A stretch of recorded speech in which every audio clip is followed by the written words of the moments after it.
तो आज हम लोग करेंगे नंबर सिस्टम का एक्सरसाइज 1.2। एक्सरसाइज 1.2 में इरेशनल नंबर पर ही ज़्यादा क्वेश्चन है। तो इरेशनल नंबर्स के बारे में हम लोग पिछले एक्सरसाइज में भी पढ़े थे। फिर ये हम आज इरेशनल नंबर से ही यहाँ से शुरू करेंगे और उसका डिटेल यहाँ पर डिस्क्रिप्शन देंगे। तो इरेशनल नंबर के बारे में हम लोग क्या जानते हैं, इरेशनल नंबर किसे कहते हैं हम लोग, तो वो है a number is called irrational if it cannot be written in p by q form where p and q are integers and q not equal to 0। ये इसका डिफिनीशन है जो कि ये बोर्ड पर लिखा हुआ है। तो इरेशनल नंबर को p by q फॉर्म में हम लोग एक्सप्रेस नहीं कर सकते और पिछला एक्सरसाइज में हम लोग इसका एग्जांपल्स भी देखे थे। तो एग्जांपल्स में अगर देखें तो फिर से अगर इसका एग्जांपल अगर देखें तो आता है √3 और इस तरह से रूट वाला नंबर जिनका स्क्वायर रूट हम लोग फाइंड नहीं कर सकते, ऐसे नंबर जिनका एग्जैक्ट वैल्यू हम लोग फाइंड नहीं कर सकते, हाँ अप्रोक्सीमेट वैल्यू जरूर बता सकते हैं। तो ऐसे नंबर को हम लोग इरेशनल नंबर के कैटेगरी में रखते हैं। और एक और नंबर आता है जिसको हम लोग पाई पढ़ते हैं, पाई, जो कि मेंसुरेशन में ज़्यादा इस्तेमाल होता है। तो ये भी एक इरेशनल नंबर है। तो आज हम लोग थोड़ा इरेशनल नंबर का डिटेल्स के बारे में पढ़ेंगे कि इरेशनल नंबर कैसे, ये सब इरेशनल नंबर, इनको क्यों इरेशनल नंबर बोला जाता है। √2 एंड √3 को p by q फॉर्म क्यों नहीं लिया जा सकता। ओके, लोग इरेशनल नंबर का एग्जांपल्स देखे थे। तो उस इरेशनल नंबर का एग्जांपल्स जो देखे थे उसमें √2, √3, पाई, √5 इस तरह का कुछ नंबर था जिसका हम लोग एग्जैक्टली रूट फाइंड नहीं कर सकते, मतलब एग्जैक्ट वैल्यू हम उससे नहीं पा सकते। तो उसका यहाँ पर एग्जांपल दिखाया गया है। जो √2 का जो वैल्यू होता है कितना हो सकता है, तो उसका वैल्यू यहाँ पर है 1.41421356237 एंड सो ऑन। इस तरह से आगे की तरफ ये चलता रहेगा। यहाँ पर इसका एंड नहीं हुआ है। उस तरह से √3 का भी वैल्यू यहाँ पर लिखा हुआ है। यहाँ पर देख रहे हैं इतना बड़ा वैल्यू के बाद भी डॉट डॉट लाइन है, मतलब ये एग्जैक्टली वैल्यू इसका फाइंड नहीं कर सकते। वहीं √4 का जो वैल्यू है 2 है, एग्जैक्ट वैल्यू है, यानी √4 जो है एक रेशनल नंबर है, नॉट ए इरेशनल नंबर। और पाई का वैल्यू जो हम लोग बहुत सारा सम्स में इस्तेमाल करते हैं, जिसका वैल्यू हम लोग 3.14 अप्रोक्सीमेट वैल्यू लेकर यूज़ कर लेते हैं। यहाँ पर उसका एक्सपेंशन देखिए 3.1415926535897932 और एंड सो ऑन, आगे की तरफ और चलता रहेगा। तो इस तरह का जो वैल्यू होता है जिसको हम लोग एग्जैक्टली फाइंड नहीं कर सकते, इस तरह का जो नंबर होता है वो इरेशनल नंबर होता है। अब यहाँ पर जो डेसिमल एक्सपेंशन करके दिखाया गया, आपको डेसिमल फॉर्म में दिखाया गया है। तो किसी भी डेसिमल एक्सपेंशन को हम लोग देखकर कैसे बता सकते हैं जो नंबर इरेशनल नंबर है या रेशनल नंबर है। और एक बात, रेशनल नंबर इसके पहले हम लोग पढ़े थे जिसको p by q फॉर्म में हम लोग p by q फॉर्म में एक्सप्रेस कर सकते हैं। तो p by q form express जिसको हम लोग कर सकते हैं वो रेशनल था, यानी p by q form rational, और ये जिसको p by q फॉर्म में एक्सप्रेस नहीं कर सकते हैं इरेशनल है। दोनों वही है, यानी एक p by q फॉर्म में एक्सप्रेस हो सकता है, दूसरा p by q फॉर्म में एक्सप्रेस नहीं हो सकता है। तो अगर मान लेते हैं अगर 3/5 है, अगर इसका डेसिमल एक्सपेंशन करें तो क्या देगा, 5 से डिवाइड कर दीजिए 3 में, पॉइंट आएगा 0, 5 6 30, इसका डेसिमल एक्सपेंशन 0.6 है। यहाँ पर जो एंड हो जा रहा है, मतलब ये डेसिमल एक्सपेंशन यहीं पर खत्म हो जा रहा है। तो इस तरह के टर्म को हम लोग टर्मिनेटिंग टर्म बोलते हैं। ये टर्मिनेटिंग मतलब जिसका अंत हो गया, यानी जो टर्म खत्म हो गया, ये टर्मिनेटिंग होता है। तो ये जो 5/3 या डेसिमल एक्सपेंशन देखें तो 0.6 को हम लोग बोल सकते हैं is a rational number. But अब और भी कुछ बातें हैं, जैसे कि अगर मान लेते हैं 1/3 लेते हैं, ये भी एक रेशनल नंबर है, लेकिन इसको अगर डेसिमल एक्सपेंशन करें तो कहाँ तक जाएगा।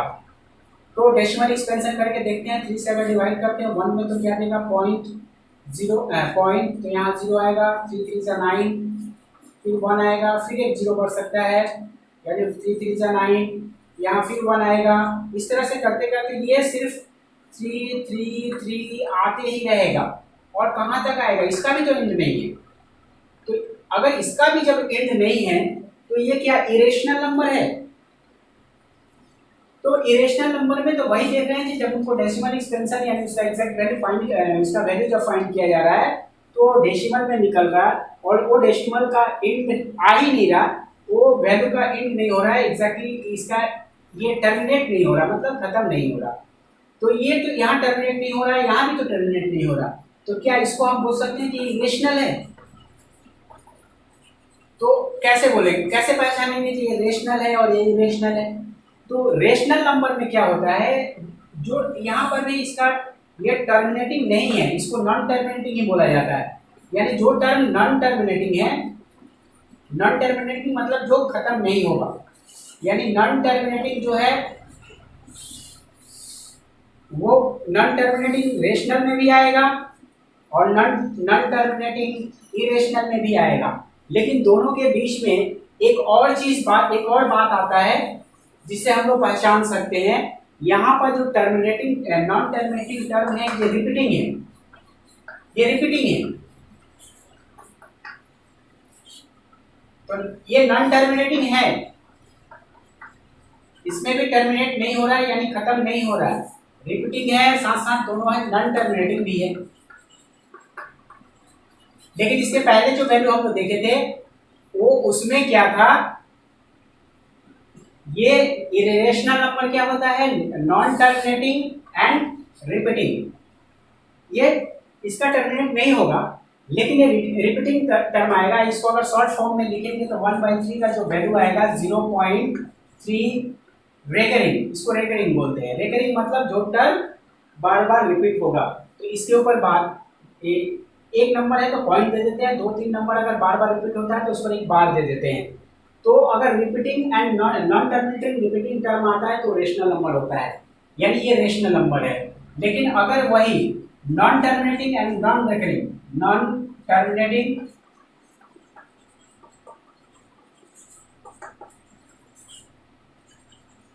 एंड नॉन रिपीटिंग अगर टर्म आएगा तो उसको हम लोग बोलेंगे इरेशनल रिपीटिंग।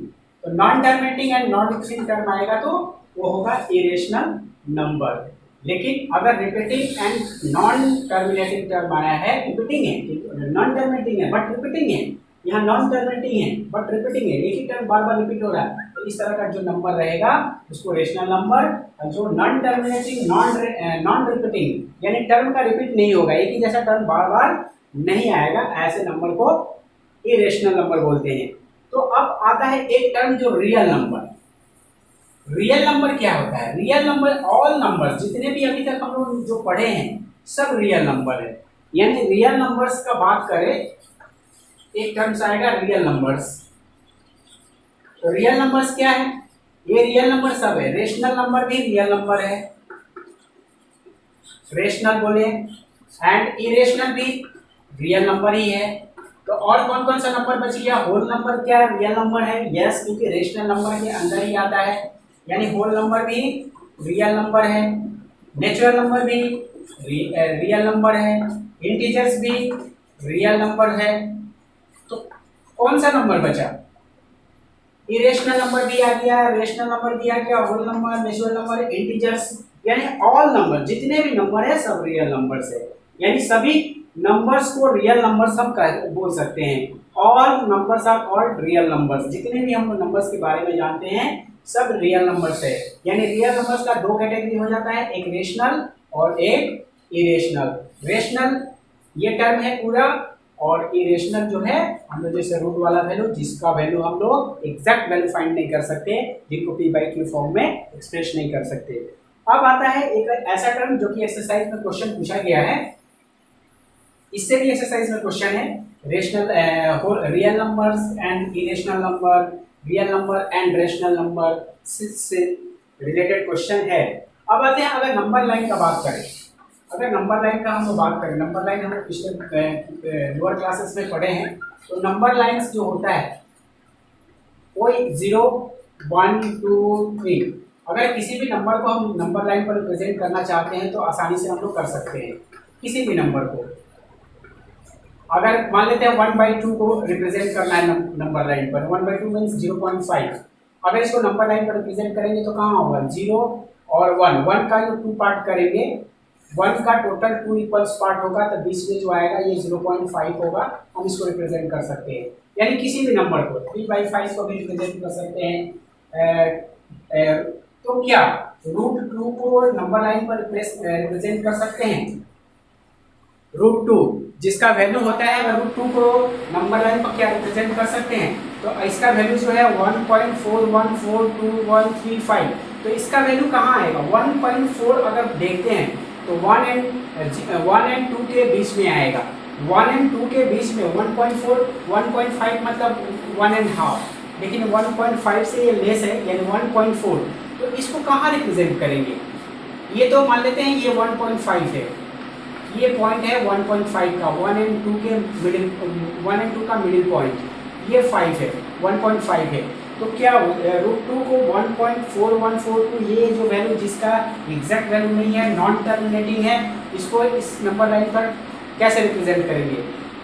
सिंस √2 जो है इरेशनल नंबर है, इरेशनल नंबर है मीन्स ये रियल नंबर है, तो जितने भी रियल नंबर्स है all real numbers can be represented by the number lines, यानी नंबर लाइन से हम लोग रिप्रेजेंट कर सकते हैं ऑल रियल नंबर को। तो इसको कैसे करेंगे, यहाँ कैसे वैल्यू पुट करेंगे, एग्जैक्ट पॉइंट कहाँ आएगा?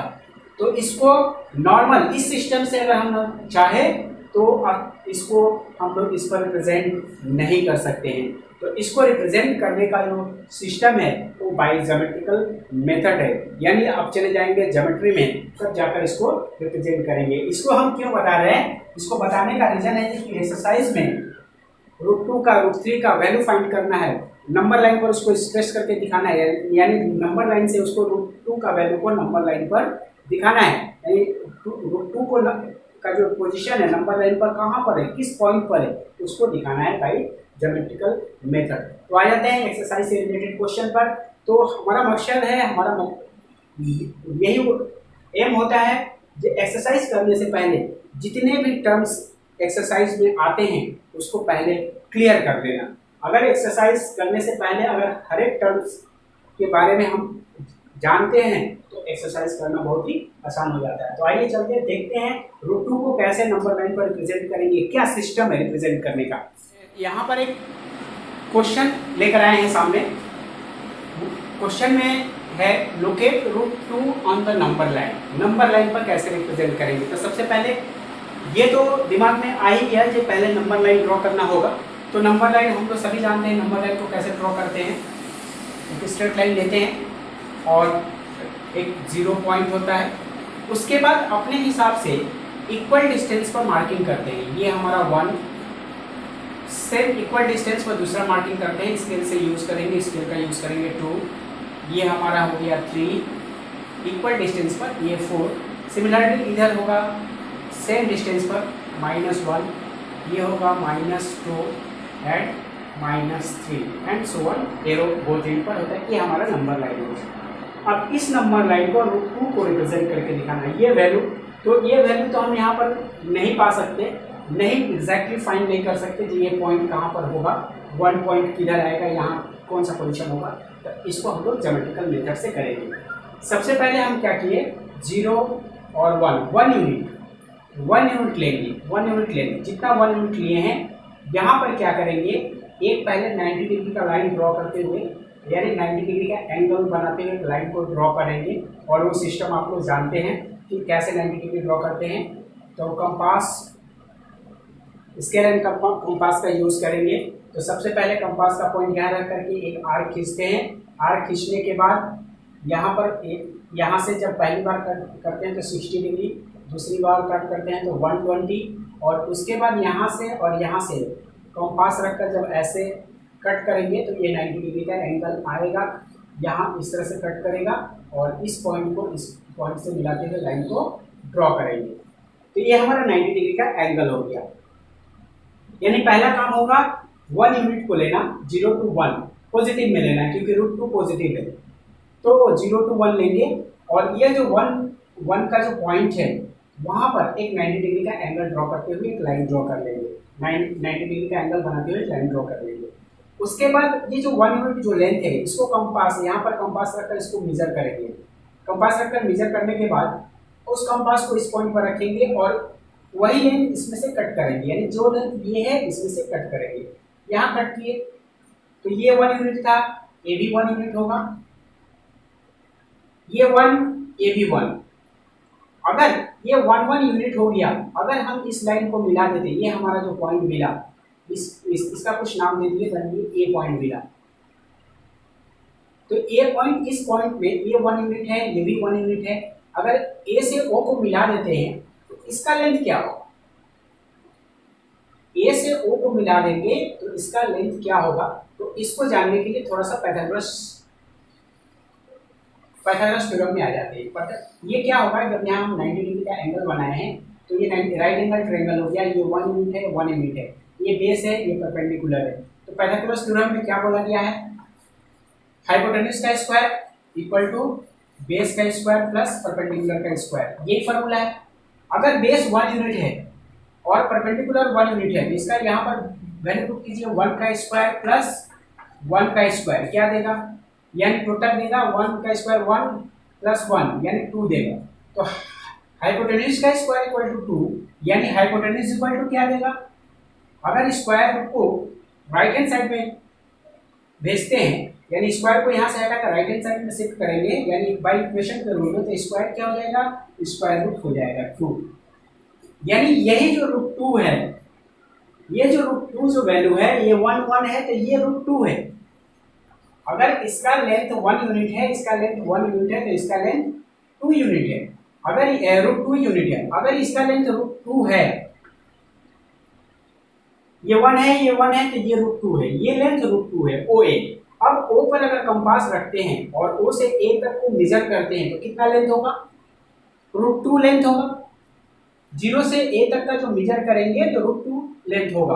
और इस पॉइंट से अगर हम कंपास को डायरेक्ट यहाँ से लाए, यहाँ तक लाए, इस पॉइंट पर फिक्स करके कंपास को यहाँ से यहाँ तक लाए, तो इस 1 और 2 के बीच में कहीं ना कहीं कट करेगा। ये कंपास यहाँ से आ रहा है, कंपास आकर क्या करा, यहाँ पर कट किया। ये जो पॉइंट आया, यहाँ से जो कंपास आकर ये कट करेगा, ये पॉइंट, ये जो पॉइंट आएगा, यहाँ पर जो पॉइंट आएगा, ये जो पॉइंट का जो वैल्यू होगा, यहाँ 0 2, ये 0 है, 0 से यहाँ तक का जो वैल्यू होगा, ये जो पॉइंट होगा, ये पॉइंट जो होगा रूट 2 का पॉइंट होगा। यानी इस तरह से हम लोग रिप्रेजेंट कर पाए रूट 2 को नंबर लाइन पर। एग्जैक्ट पॉइंट यही होगा रूट 2 का, यानी रूट 2 का जो वैल्यू था 1.4142, ये पॉइंट होगा 1 और 2 के बीच में, ये नंबर लाइन पर उसका पॉइंट होगा। तो एग्जैक्टली इस तरह से हम लोग रूट 2 को नंबर लाइन पर रिप्रेजेंट कर सकते हैं। अगर रूट 3 का बात करें तो रूट, यहाँ पर देखेंगे कि रूट 3 आएगा कैसे। रूट 3 आने के लिए हमको क्या चाहिए? अगर रूट 3 का बात करेगा तो रूट 3 को कैसे निकालेंगे? चलिए देखते हैं रूट 3 को कैसे निकालेंगे। यहाँ पर locate root 3 on the number line. Root 2 को तो अभी हम लोग नंबर लाइन पर रिप्रेजेंट करके देखे थे, उसका पोजीशन यहाँ पर आया था। लेकिन अगर रूट 3 को करना होगा तो डायरेक्ट रूट 3 को हम लोग नहीं करने जाएंगे, पहले रूट 2 को करेंगे, उसके बाद रूट 3 आएगा। पहले रूट 1 कैसे आया था? यहाँ से यहाँ तक आया था। ये रूट 2 का हम लोग यहाँ पर रिप्रेजेंट किए थे, पहले यहाँ से कट किए, ये 90 डिग्री का एंगल बनाते हुए एक लाइन ड्रॉ किए थे। उसके बाद हम लोग क्या किए थे, यहाँ से यहाँ तक 1 यूनिट को मेजर किए थे और सेम यूनिट को, सेम लेंथ को यहाँ से कट किए थे। उसके बाद ये लाइन को मिलाए थे। यहाँ जो ए पॉइंट आया था, ओ ए हमारा रूट 2 का वैल्यू था, ओ ए जो था रूट 2 था। उसके बाद इस ए पॉइंट पर क्या करेंगे, आगे बढ़ेंगे रूट 3 को करने के लिए। ए पॉइंट से आगे बढ़ेंगे। ए पॉइंट से क्या करेंगे, ये जो लाइन है ओ ए लाइन, जो इस तरह का लाइन दिया है, ओ से लेकर ए तक, यहाँ पर क्या करेंगे, 90 डिग्री का एंगल बनाएंगे इस लाइन के साथ। तो ए पॉइंट पर 90 डिग्री का एंगल बनाने के लिए क्या करेंगे, यहाँ कंपास फिक्स करेंगे, एक आर्क खींचेंगे, वो आर्क कैसे कट करेगा, उसके बाद यहाँ से यहाँ तक कट करेगा दोनों, और ये लाइन जो होगा 90 डिग्री का लाइन होगा, इसके ऊपर यहाँ पर ड्रॉ करेंगे। कैसे ड्रॉ करेंगे, ए पॉइंट पर कंपास को फिक्स किए, यहाँ से एक आर्क खींचेंगे, आर्क खींचने के बाद यहाँ से पहले 60 फिर 120 करेंगे, 60 120 कट किया, उसके बाद ये दोनों पॉइंट से फिर 90 डिग्री का एंगल कट करेंगे। एक आर्क इधर कट करेगा, एक आर्क इधर कट करेगा, तो दोनों पॉइंट से दो आर्क कट करेंगे और ये जो लाइन मिलेगा हमारा ये OA के साथ 90 डिग्री का एंगल पर मिलेगा। उसके बाद क्या करेंगे, फिर वही वन लेंथ 0 to 1 जो 1 यूनिट लेंथ था और 1 to A भी 1 यूनिट लेंथ है, कोई एक को मेजर करेंगे। 0 to 1 1 मेजर किए और यहाँ पर रख करके 1 यूनिट लेंथ काटेंगे। ए पॉइंट मिलेगा हमारा B, ये O A पर रखकर B तक काटे और कितना मेजर किए हैं कंपास को O पर रखे हैं, 1 को मेजर किए हैं, O से लेकर 1 तक का लेंथ को मेजर किए और A पर रख करके कट किए। ये जो B पॉइंट मिला, B से फिर O को ही मिलाएंगे, यानी 0 पॉइंट जो था हमारा ओरिजिन जो था वो इसी को मिलाएंगे। ये इसका जो वैल्यू होगा ये होगा √3, ये √3 हो गया, यानी 0 to B का जो लेंथ होगा √3 होगा। और आगे बढ़ेंगे तो √4 आएगा और आगे बढ़ेंगे √5 आएगा, यानी ये स्टेप मेरा बार बार चलता रहेगा। यानी √5 निकालना होगा तो पहले √2 निकालेंगे, √3 निकालेंगे, उसके बाद फिर यहाँ पर 90 डिग्री का एंगल बनाएंगे, एक लाइन ऐसे जाएगा, उसके बाद फिर 1 यूनिट लेंथ यहाँ से कट करेंगे, उसके बाद मिलाएंगे तो यहाँ से OC पॉइंट आएगा, वो √4 होगा। फिर यहाँ पर जो लाइन आ गया उस लाइन पर फिर 90 डिग्री का एंगल बनाएंगे और वो लाइन यहाँ जाएगा, फिर उसमें से 1 यूनिट कट करेंगे, उसको मिलाएंगे तो OD आएगा, यानी OC OD, ये जो OD होगा √5 होगा। इस तरह से हम लोग नंबर लाइन पर √2 √3 √5 को हम लोग रिप्रेजेंट कर सकते हैं, दिखा सकते हैं। अब ये √3 आया कैसे, वो भी √3 हुआ कैसे? अब देखिए यहाँ पर ये एक राइट एंगल ट्रायंगल है, ये एक राइट एंगल ट्रायंगल, वो जो राइट एंगल ट्रायंगल है B, ये B पॉइंट था और ये था A पॉइंट और यहाँ था O पॉइंट। यहाँ से देखिए OAB और OB को मिलाया गया था, OB को बोला जाता है √3 होगा। पहले से पता है AB 1 यूनिट काटा गया है लेंथ और OA √2 पहले से है। अब पाइथागोरस थ्योरम लगाएंगे, यहाँ पर तो राइट एंगल बनाया गया है, पाइथागोरस थ्योरम लगाएंगे तो ये हमारा परपेंडिकुलर है, ये बेस है, ये हाइपोटेन्यूज है, तो ये √3 कैसे आया? तो बेस का स्क्वायर प्लस परपेंडिकुलर का स्क्वायर, बेस माने √2 का स्क्वायर करेंगे प्लस परपेंडिकुलर का स्क्वायर यानी 1 का स्क्वायर क्या देगा? √2 का स्क्वायर 2 देगा प्लस 1 यानी 3 देगा, यानी हाइपोटेन्यूज का स्क्वायर जो आएगा 3 आएगा, हाइपोटेन्यूज का square. Therefore hypotenuse equal to क्या होगा? अगर यहाँ से स्क्वायर हटाएंगे तो उधर आएगा √3, यानी ये जो वैल्यू होगा वो √3 होगा। इस तरह से हम √5 6 √7 और ऐसे करते करते पूरा एक राउंड हम घूम जाएंगे, क्योंकि देखिए धीरे धीरे शिफ्ट करेगा। यहाँ पर जब परपेंडिकुलर ड्रॉ करेंगे तो इधर लाइन आएगा, फिर यहाँ पर जब परपेंडिकुलर ड्रॉ करेंगे तो इधर लाइन आएगा और इस तरह से ये पूरा एक स्पाइरल फॉर्म ले लेगा, जो कि एक्सरसाइज में इस तरह का एक क्वेश्चन दिया गया है। अब आते हैं एक्सरसाइज पे, समझ में आ गया? √3 को नंबर लाइन पर कैसे रिप्रेजेंट किए, √2 को नंबर लाइन पर कैसे रिप्रेजेंट करेंगे, ये हमारा था नंबर लाइन पर दिखाना। ये एक्सरसाइज से रिलेटेड क्वेश्चन है। अब एक्सरसाइज को देखते हैं। सबसे पहले क्वेश्चन 1 है। क्वेश्चन 1 में यहाँ पर बोल रहा है state whether the following statements are true और फॉल्स, जस्टिफाई योर आंसर्स। पहला क्वेश्चन है, यानी ट्रू और फॉल्स को यहाँ पर बताना है कि ट्रू है या फॉल्स है और जस्टिफाई योर आंसर्स को जस्टिफाई करना है, उसका मतलब इसका रीजन भी देना है। तो क्वेश्चन नंबर 1 का 1 है, every irrational number is a real number. तो every irrational number is a real number, हाँ सभी रियल नंबर के अंदर आंसर क्या होगा? यस होगा, क्योंकि जितने भी इरेशनल नंबर है सभी तो रियल नंबर के अंदर आते हैं और जितने भी हम लोग नंबर जानते हैं सभी को रियल नंबर्स बोला जाता है, यानी रियल नंबर के अंदर में ही इरेशनल नंबर आता है। तो हम सभी बोल सकते हैं all irrational numbers are real numbers. अभी पढ़े हम लोग इरेशनल नंबर रियल नंबर के अंदर आता है, तो जितने भी इरेशनल नंबर है उनको हम लोग रियल नंबर बोल सकते हैं। अच्छा, दूसरा क्वेश्चन क्या था? दूसरा क्वेश्चन है every point on the number line is the form √m। बोला √m का फॉर्म होता है रियल नंबर का। Every point on the number line is of the form √m where m is a natural number. Sorry m है, तो m क्या है? m एक नेचुरल नंबर है, तो नंबर नेचुरल नंबर ये क्वेश्चन में लिखा हुआ है। तो थोड़ा इसका आंसर होना क्या चाहिए, फिर से एक बार से क्वेश्चन को रिपीट करते हैं। बोला every point on the number line is of the form root M. Root M का फॉर्म में सभी जितने भी नंबर हैं वो रूट एम के फॉर्म में नंबर लाइन पर मौजूद हैं। तो रूट एम का फॉर्म बोलने का मतलब जैसे कि रूट 2 हो सकता है, रूट 4 हो सकता है, रूट 5 हो सकता है, रूट 1 हो सकता है। क्या सभी नंबर लाइन पर क्या इसी फॉर्म में है? नंबर लाइन का बात करें तो नंबर लाइन तो नेगेटिव में भी है, -1 -2, ये अगर 0 है तो ये 1 ये 2।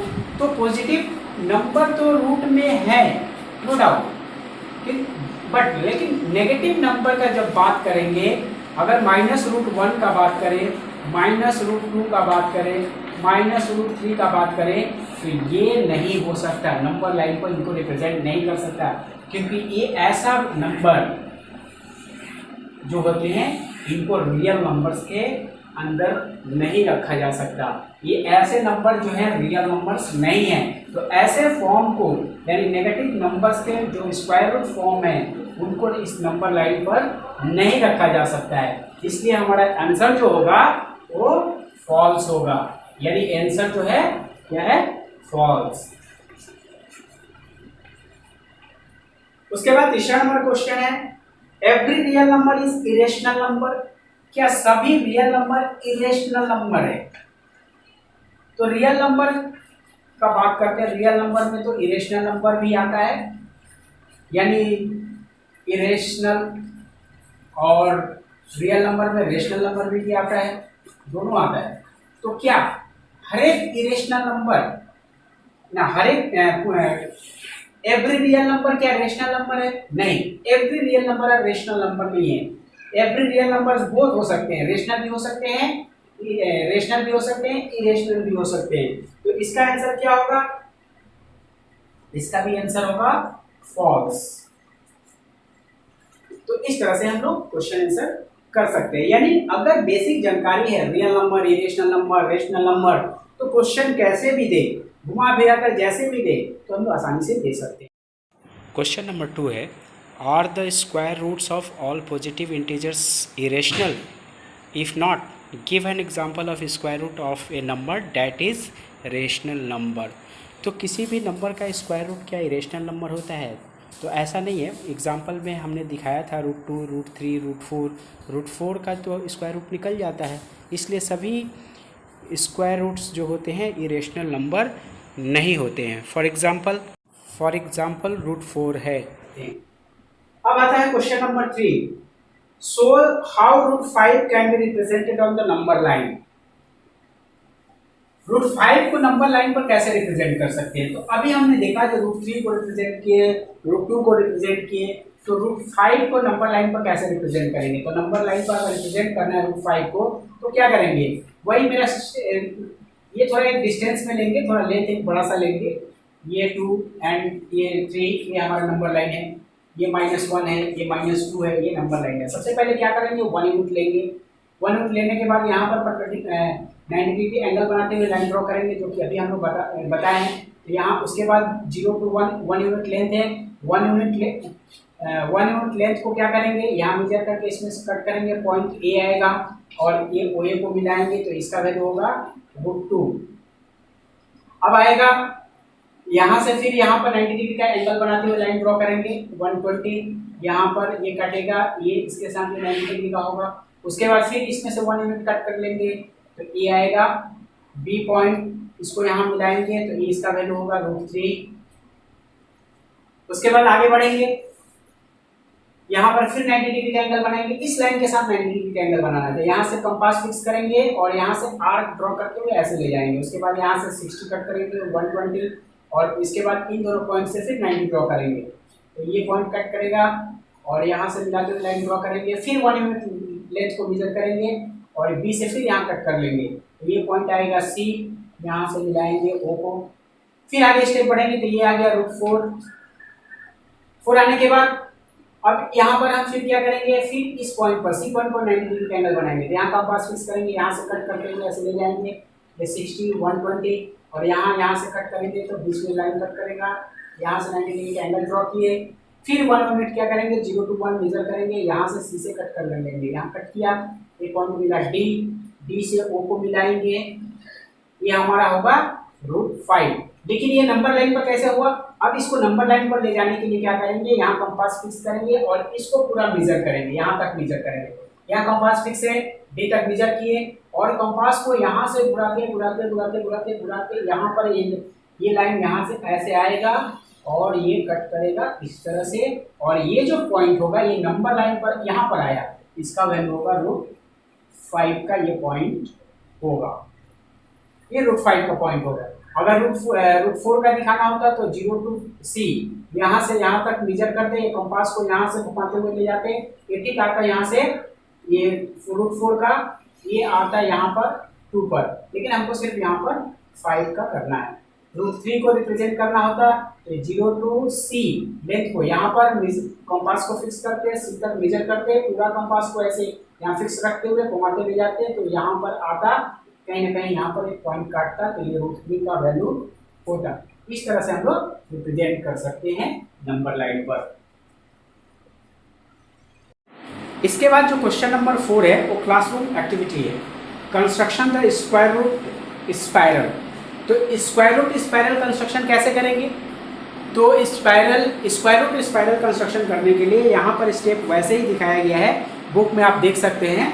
तो स्पाइरल कंस्ट्रक्ट करने के लिए ये जो है √2, √3, √4, √5, अब यहाँ पर फाइंड करेंगे √6, स्टेप आगे बढ़ते चले जाएंगे, √6, √7, √8, √9, जब तक का इस तरह का एक स्ट्रक्चर ना आ जाए, इस तरह का ऐसे घूमते घूमते ये जो स्ट्रक्चर घूमते घूमते घूमते घूमते घूमते घूमते जब ऐसे स्ट्रक्चर आ जाएगा, यानी ये ऐसे लाइन कटते जाएगा कटते जाएगा कटते जाएगा आते जाएगा और यहाँ पर एक स्पाइरल फॉर्म हो जाएगा, इस तरह का फॉर्म पूरा।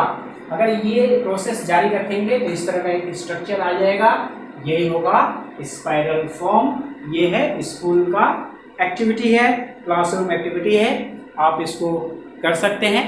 तो एक्सरसाइज 1.2 यहीं शेष होता है। तो ये बहुत ही मज़ेदार चैप्टर था एक्सरसाइज 1.2, इसमें इरेशनल नंबर के बारे में जानना था। Okay bye. अगला एक्सरसाइज 1.3 नेक्स्ट क्लास में होगा।